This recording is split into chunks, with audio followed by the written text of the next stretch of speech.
Welcome to Magic Beyond the Books. I'm Renee, and today I am talking about Lily Evans Potter, the mother of Harry Potter, wife of James, and sister of Petunia Dursley.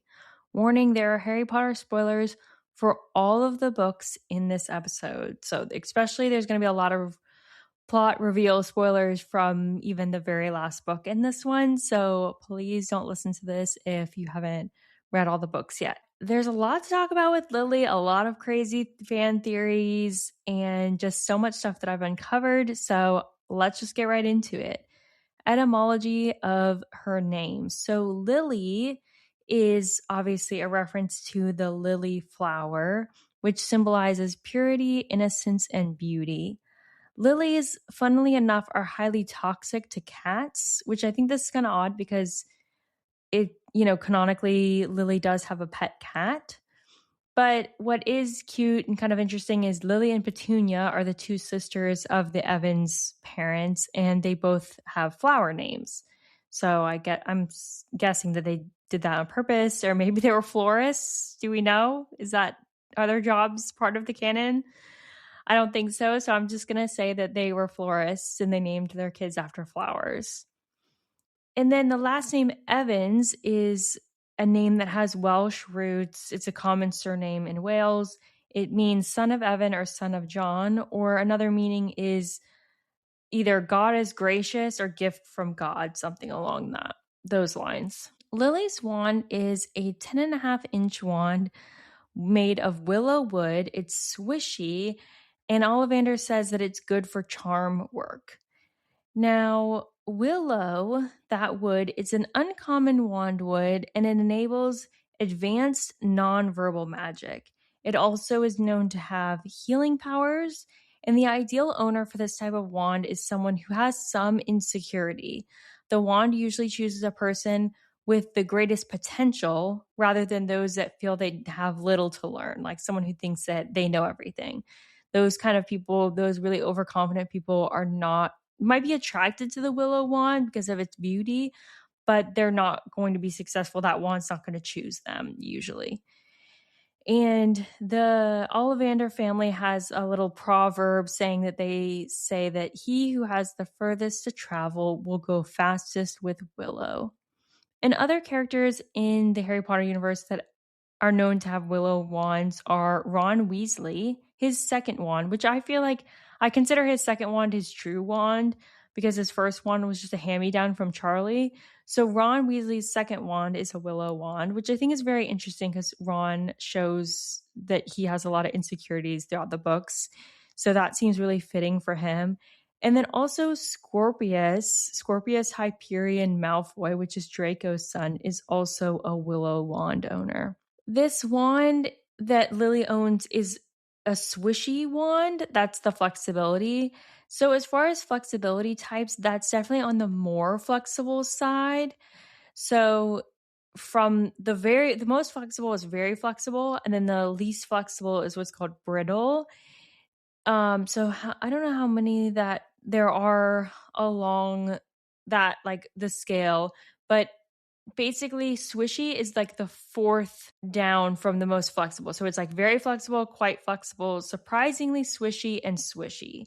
So definitely on the more flexible side, way away from like brittle or unyielding, unbending type wands. Let's go through Lily's character timeline. So she was born on January 30th, which makes her an Aquarius.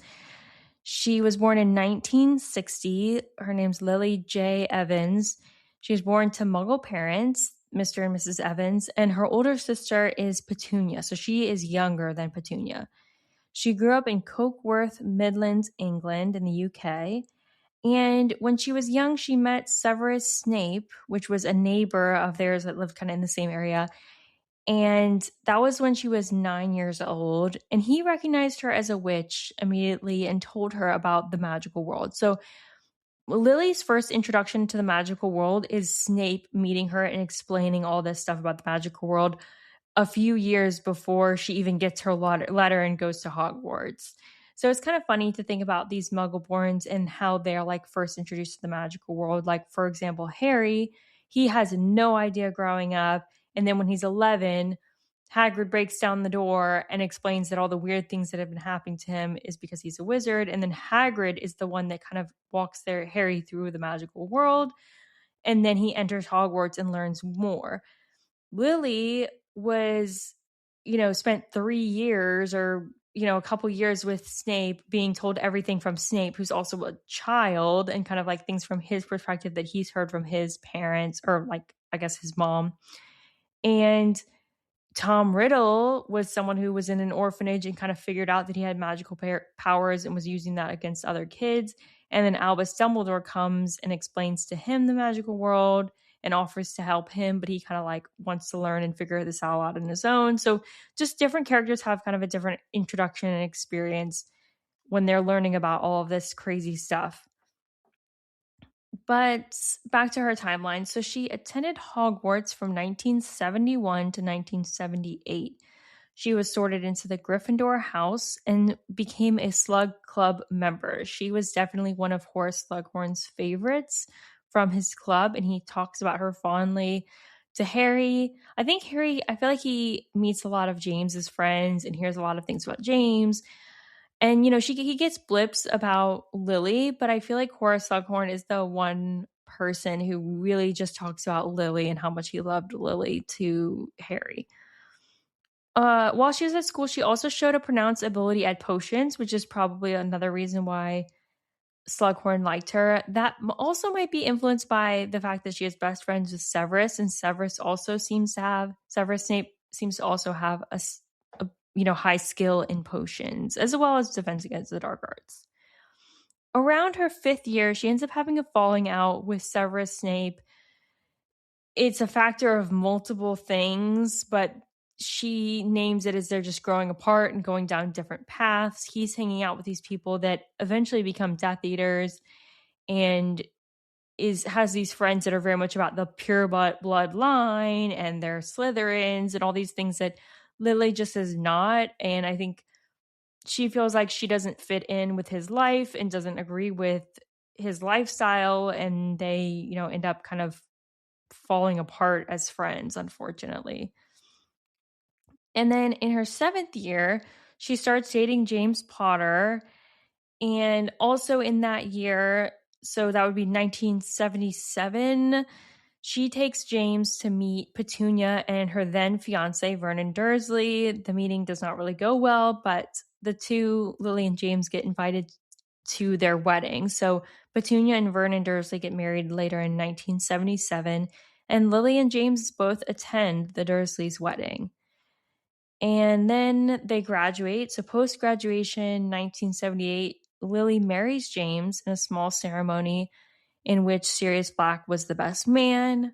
We know that James' parents attended that wedding along with some other friends. I'm not sure if Lily's parents attended this wedding. She was only 18 at the time, which is kind of crazy, but it seems very young for her to be getting married, and especially like in the middle of this wartime and everything. But I think that was more common for people like to get married because they just don't know if they're going to die from Voldemort, essentially. Another interesting fact is that she did invite Petunia to attend her wedding, but Petunia refused to attend.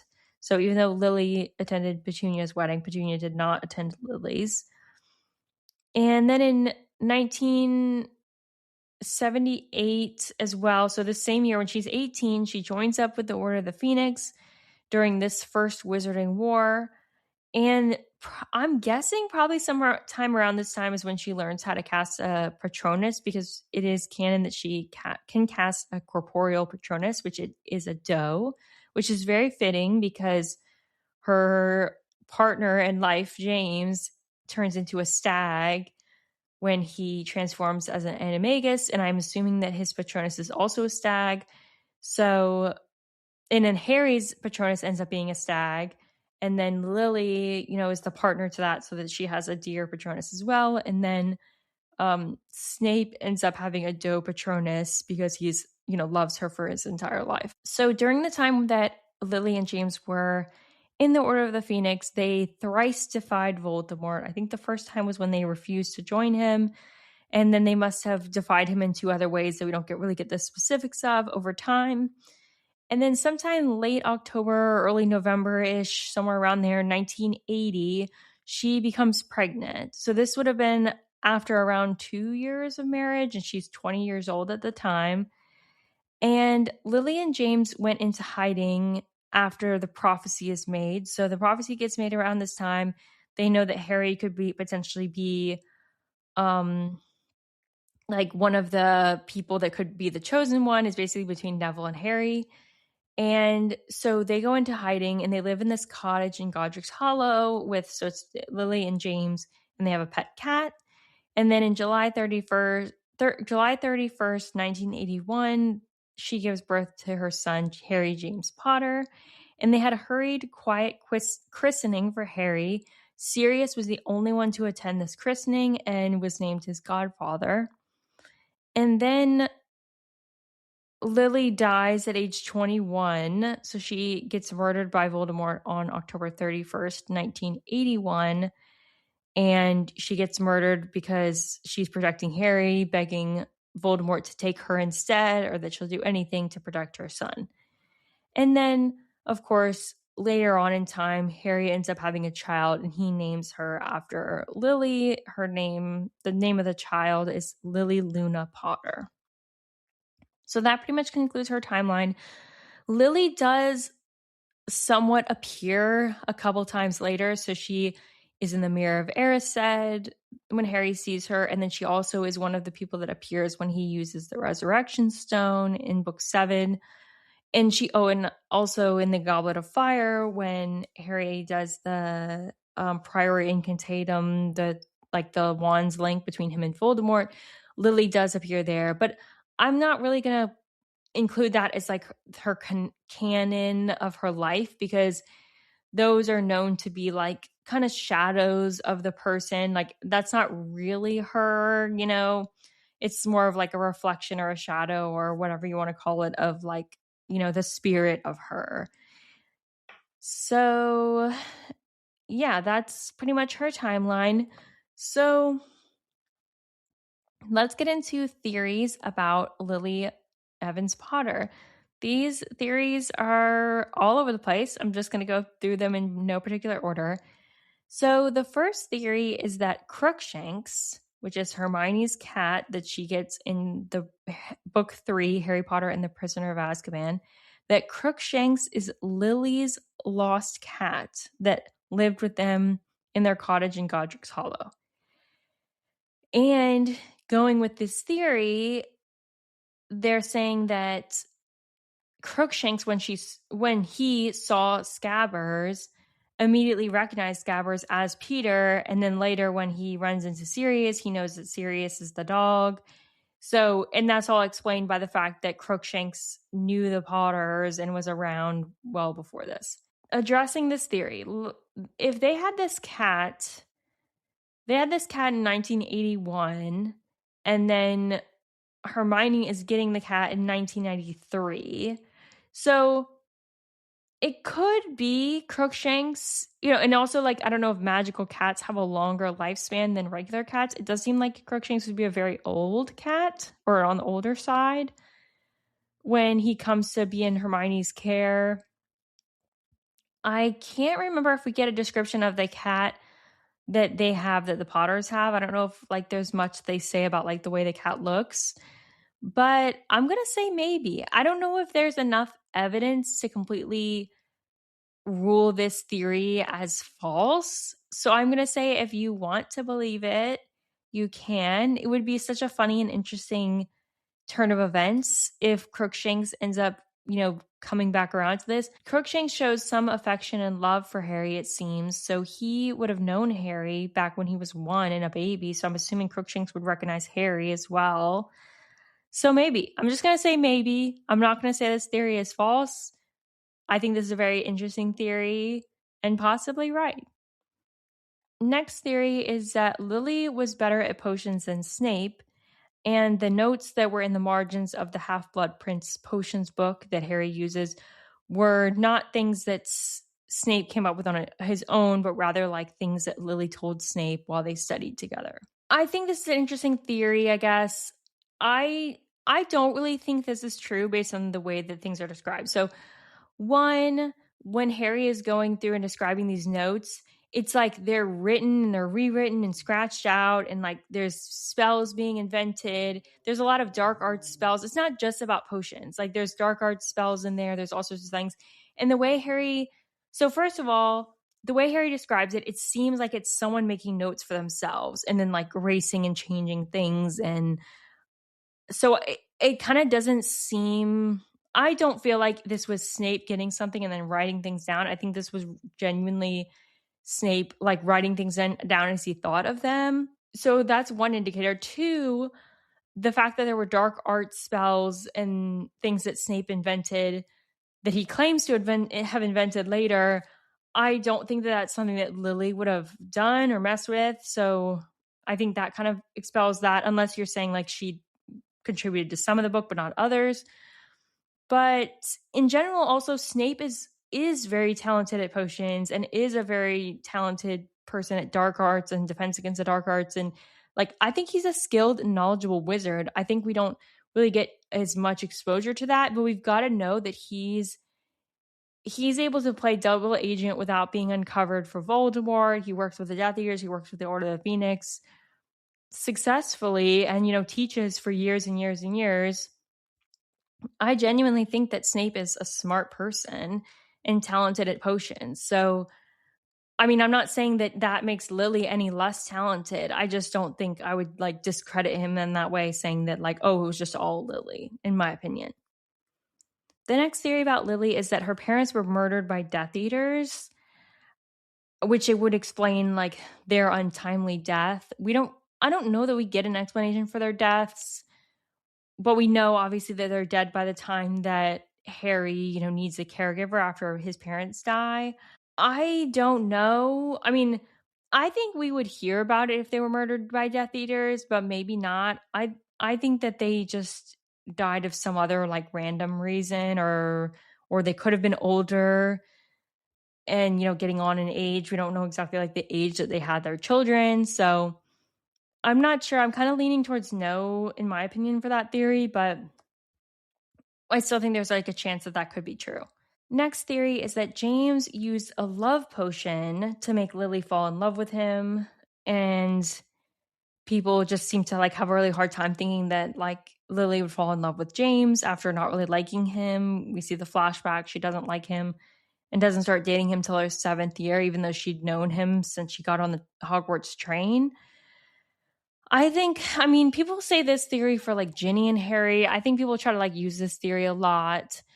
I don't think that as many people are using love potions on people as you think. I think that people have the ability to change and have different opinions and grow up, and who you are as a kid is a lot different than who you are as an adult.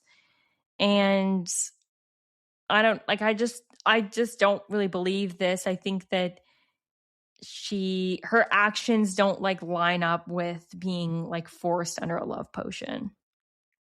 Okay, and then the next theory or comments about her, this kind of goes into multiple theories, but basically saying that she's not as perfect as people make her out to be. She wasn't that great. She was unsympathetic to Petunia, or that she was in love with a bully / abuser, James. Like, again, going into like, how could she love him when he was bullying Snape and treating him so badly? So my response to this, first of all, yes, I'm sure that Harry sees her as more perfect than she was. And I'm sure she, like every person, wasn't actually that perfect and made mistakes. And, yes, Lily wasn't perfect. So I guess I agree with that. The part about being unsympathetic to Petunia, I think that this was a kind of tragic ending of this sister relationship. They seemed like they were really close, and then Lily became a witch and Petunia did not. And I think Petunia really struggled with that. And, maybe Lily made some mistakes as far as like how to kind of deal with Petunia. But also, she discovered that she was a witch and she's going through this big life transformation. And, how is she going to like hide that just for her sister's feelings? And she's also a kid when a lot of that is going down. So I think it's a little bit harsh to be judging her so hard for, how her sister relationship was being handled.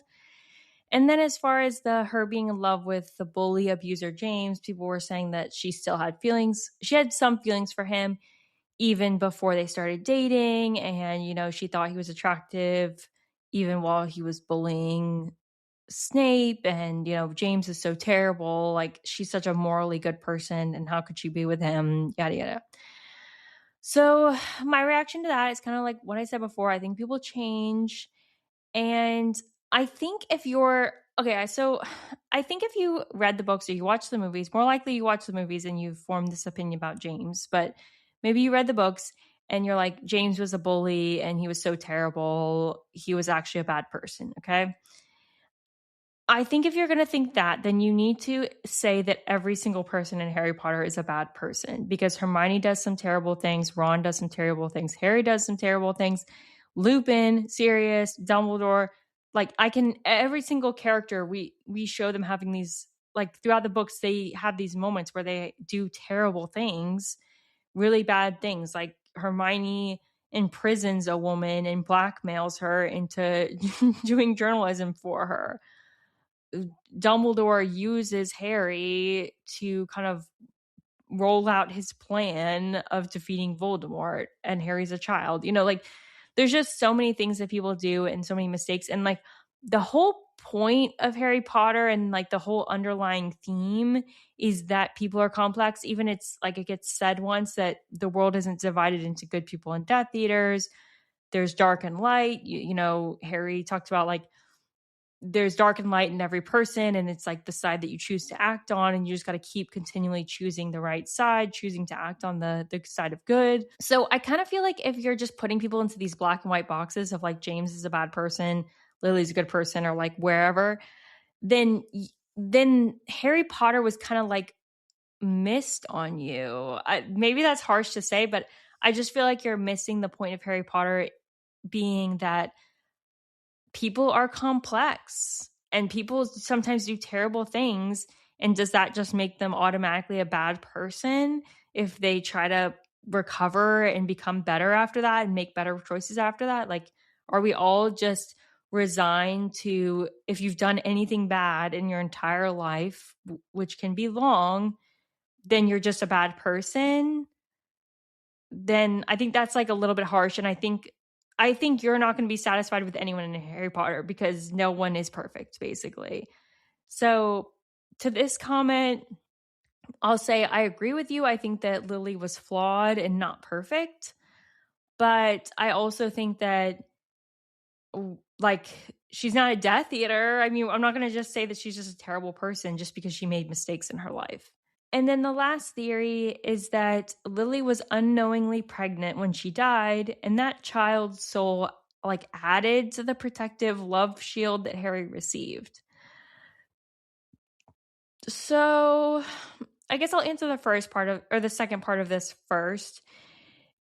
I don't really think that an unborn fetus is like knowingly jumping in front of Harry to die for him along with Lily. So I don't know about like the whole protection thing being part of it. For the first part of her being unknowingly pregnant, I think if you're living in this wartime and you know that your first child is being hunted down and you're living in hiding, you'd probably do a number of things to try to like, use protection and prevent yourself from becoming pregnant and even more vulnerable than you already are. Like maybe something happened, maybe she was. I don't think we don't get any evidence of this. We don't get like reports of an autopsy. So, and she's not described as like looking pregnant in the flashbacks of like the descriptions of things. So I don't know. I think this theory is a little bit of a stretch. I think people are hoping that they would have had more children and Harry wouldn't have been an only child. There's a moment where he kind of thinks about that, like what if they had more children if this whole thing hadn't gone down. So I don't know. I don't really think this is true. I don't want to think this is true. but I guess we don't really have super hard evidence to the contrary. So I guess, believe what you want. Let's talk about casting of Lily.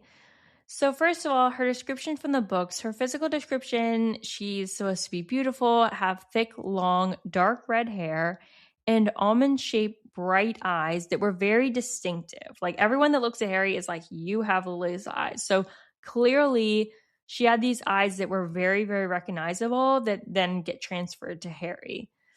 As far as personality, she's described as many things, being vivacious and talented, popular in school, very responsible, witty, charming, uncommonly kind, having a habit of seeing the best in others, being very courageous, and having very strong morals. In the movies, she's played by a few different actresses. So, one interesting fact is she's one of the few people, I think there's 14 people who are characters who appear in all 8 films. So, she appears in all 8 films. Granted, a lot of them are like repeats of of like flashback scenes, but she does make an appearance in all the films. She's mostly played by Geraldine Somerville, which she's an Irish actress. She plays the adult Lily Potter that you see in most of the flashbacks, or when she comes back, when she's in the Mirror of Erised, in some of the pictures, when she comes back for the Resurrection Stone. So Geraldine, she's also known for Cracker and Gosford Park. You may have seen her in those. And I think like that's who I think most people, when they're thinking about the movies, they think of her as Lily Potter. There's a couple other Lily Potters technically. So Susie Schinner, if I'm saying that right, she technically played the teen Lily Potter. This was her only acting role, and her scenes and appearances were supposed to be part of movies 5 and 6, but they ended up getting cut. So she was supposed to be in a photo, and she was also supposed to be, I think, in the scene with like the Marauders, but she got cut. So if you're like deep cut Harry Potter fan, technically Susie Schinner did play the teen version of Lily Potter, but you're not going to see that in the movies. Then you have Ellie Darcy Alden. She is the one that plays Lily as a young child. So in Deathly Hallows Part 2, when you get those like flashback scenes with Snape and her as children, talking, I think about like the ones where they're sitting down by the tree. That's Ellie. And Ellie is also known for Welcome to the Punch pranks and Doctor Who, the TV series. She appeared in an episode, I think it's called The Snowmen. So shout out also to Ellie. And then there's this new full cast audiobook where there's different voices for all the characters. And Lily Potter is played in that by Tia Bannon, if I'm saying that right, Bannon. She is known for The Midnight Sky, Prime Target, and Maintenance Required, among other things. So check that out. Make sure to listen to the full cast audiobook with Tia as Lily. And then let's get into my fan cast for Lily Potter. So I'm going to give 2 that are people that I think they could have played Lily when they were younger. And then I'm going to give 1 that I think could play Lily right now. So my first 2, I guess I'm not really going in like a particular order, but first person is Carey Mulligan. Again, Carey Mulligan when she was younger, she's 40 now, but she is British and she's known for Promising Young Woman. She was in The Great Gatsby. She was in Drive. She commonly plays like the love interest, I feel. She's adorable. She was in Pride and Prejudice as one of the sisters. She's got this like very adorable, cute look. She often has light blonde hair. I think she's sometimes redhead. And I think she would be a very good Lily. She just has this like soft, cute look about her. And, I think she could pull off like being a redhead and everything. So that's one casting for the role. Also, Alexis Bledel. She also, when she was younger, she's 44 now. She is an American actress and model. You probably know her from Gilmore Girls playing Rory. And she's also in the Sisterhood of the Traveling Pants and Tuck Everlasting. But hear me out here, Alexis Bledel. Think about her as Rory in Gilmore Girls, okay? Imagine Alexis as Lily, and then Jess from Gilmore Girls, aka Milo Ventimiglia, if I'm saying that right.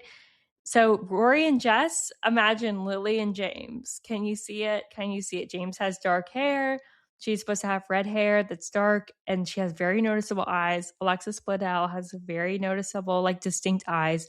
So I think she would be a great Lily. And then my last fan cast is someone who could play Lily now. She's 23 years old, so the perfect age because a lot of Lily's flashbacks and things, she's 21. So this cast is Sadie Sink. You probably know her from Stranger Things, and she's also in The Whale and Fear Street Part 2, 1978. Sadie, I'll share a picture of her when she has this long red hair, but she's, has this noticeable red hair. She has big, noticeable eyes. So I think she would be a great Lily Potter. So go ahead and cast her for the TV show. They're already casting other American actors and actresses. So go ahead and put Sadie in there on the flashbacks. She can be Harry's mom. That's all for this episode about Lily. Write in, tell me your thoughts, especially about the theories. There's some crazy ones. Thank you for listening. Don't forget to rate and subscribe to the podcast wherever you are listening. And until next week, happy reading, happy listening, and may you excel in all of your potions classes.